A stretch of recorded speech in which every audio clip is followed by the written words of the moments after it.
भारत के सामने अग्नि परीक्षा।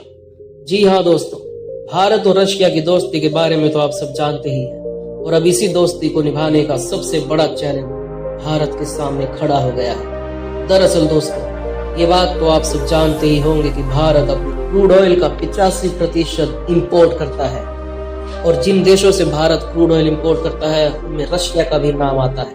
कुछ महीनों पहले तक भारत रशिया से महज 1% से भी कम क्रूड था, जो कि अब बढ़कर 22% तक पहुंच गया है।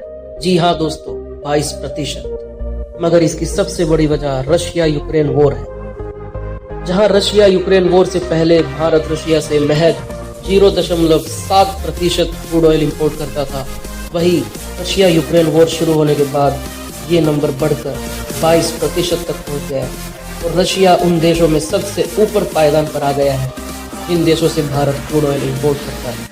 रशिया भारत को क्रूड ऑयल बेचकर लाखों डॉलर कमा रहा है, वहीं भारत को भी इससे बहुत फायदा पहुंचा है।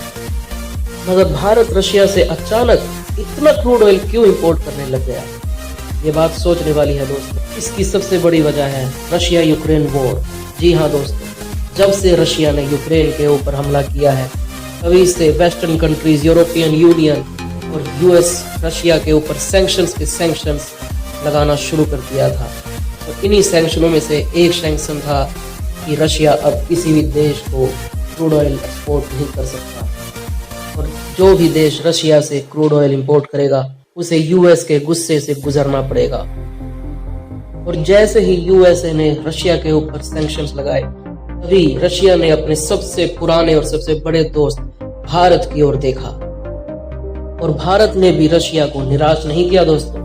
भारत ने भी अपनी दोस्ती निभाते हुए रशिया से क्रूड ऑयल इंपोर्ट जारी रखा और सिर्फ जारी ही नहीं रखा बल्कि उसे बेतहाशा बढ़ा भी दिया, जिसकी वजह से आज के समय में रशिया के दो सबसे बड़े बायर्स में चीन और भारत का नाम आता है। मगर भारत ने भी मौके का फायदा उठाते हुए रशिया के सामने कुछ शर्तें रखी, जैसे कि भारत रशिया से क्रूड ऑयल इंपोर्ट जारी रखेगा मगर उसे ग्लोबल मार्केट के तुलना में रशियन क्रूड ऑयल पर 30 से 40% तक डिस्काउंट चाहिए, जिसे रशिया ने मान लिया क्योंकि रशिया के पास भी कोई और ऑप्शन नहीं था दोस्तों। क्योंकि रशिया भी मजबूर था, क्योंकि जहां एक तरफ रशिया ने यूक्रेन के ऊपर हमला बोल रखा था, वहीं वेस्टर्न कंट्रीज और यूरोपियन यूनियन ने रशिया के ऊपर तरह तरह के सैंक्शन लगा दिए थे। ऐसे में रशिया को अपने युद्ध को जारी रखने के लिए पैसों की तो जरूरत पड़ने की थी। जरूरत को पूरा करने के लिए सबसे बड़ा साधन था क्रूड ऑयल। ऐसे में रशिया को अपने क्रूड ऑयल के लिए एक बड़ा मार्केट मिल गया और भारत को अपने क्रूड ऑयल के एक बहुत भारी डिस्काउंट, जिसकी वजह से भारत ने अब तक रशिया से क्रूड ऑयल इंपोर्ट करके लगभग 10,000 करोड़ रुपए बचा लिए। जी हाँ दोस्तों, 10,000 करोड़, ये नंबर बहुत बड़ा है दोस्तों। और सिर्फ भारतीय सरकार ने ही इस डील से पैसे नहीं बचाए बल्कि भारत में काम कर रही रिफाइनरीज ने भी इससे मोटा मुनाफा कमाया है, जैसे कि Reliance industries, Indian oil, HP, BPCL इत्यादि। उन्होंने रशियन ऑयल को अपने यहाँ रिफाइन कर वही तेल यूरोपीय देशों को काफी सही दामों पर बेचा और मोटा मुनाफा भी कमाया है। इसे कहते हैं दोस्तों आपदा में अवसर। शायद यही वजह है दोस्तों कि रशिया यूक्रेन वॉर कई महीनों से बदस्तूर जारी है। मगर ये भारत के लिए भी आसान नहीं रहा दोस्तों। जब से भारत ने रशिया से क्रूड ऑयल इंपोर्ट करना जारी रखा, भारत के ऊपर भी तरह तरह के दबाव डाले गए यूएसए द्वारा, वेस्टर्न कंट्रीज द्वारा, मगर भारत झुका नहीं दोस्तों। भारत अब अपने और अपने लोगों के बारे में पहले सोचता है। वो वेस्टर्न कंट्रीज के दबाव में आकर कोई भी फैसला नहीं लेता बल्कि अपनी सूझबूझ और अपने देश के हित के बारे में सोचकर ही फैसला लेता है। मगर अब यूरोपियन यूनियन और G7 देशों ने एक नया पैंतरा खेला है। उन्होंने अब 5 दिसंबर 2022 से रशियन क्रूड ऑयल के ऊपर $60 प्रति बैरल का प्राइस कैप लगा दिया है। मतलब अब कोई भी देश रशिया से $60 से ऊपर क्रूड ऑयल नहीं खरीद सकेगा। ग्लोबल मार्केट में इस वक्त क्रूड ऑयल 80 से $85 प्रति बैरल का रेट चल रहा है। ऐसे में रशिया को अपने ऑयल को $60 में बेचना होगा, जो कि वो कभी नहीं चाहेगा।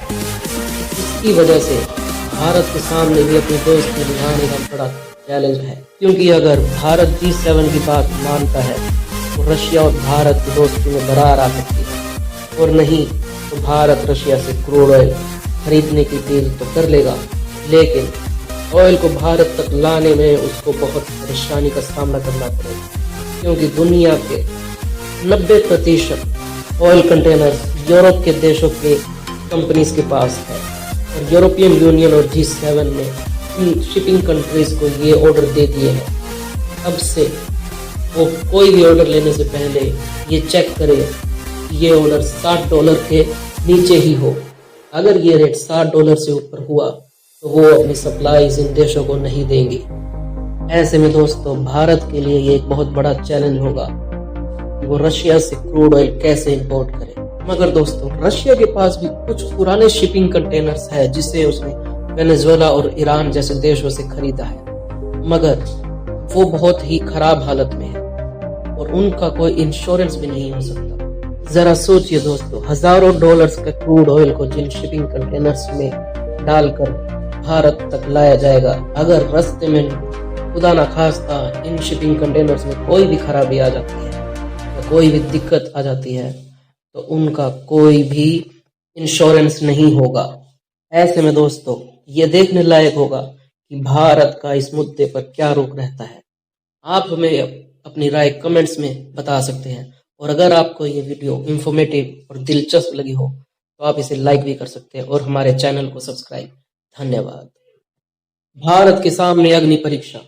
जी हाँ दोस्तों, भारत और रशिया की दोस्ती के बारे में तो आप सब जानते ही हैं, और अब इसी दोस्ती को निभाने का सबसे बड़ा चैलेंज भारत के सामने खड़ा हो गया है। दरअसल दोस्तों ये बात तो आप सब जानते ही होंगे कि भारत अपनी क्रूड ऑयल का 85%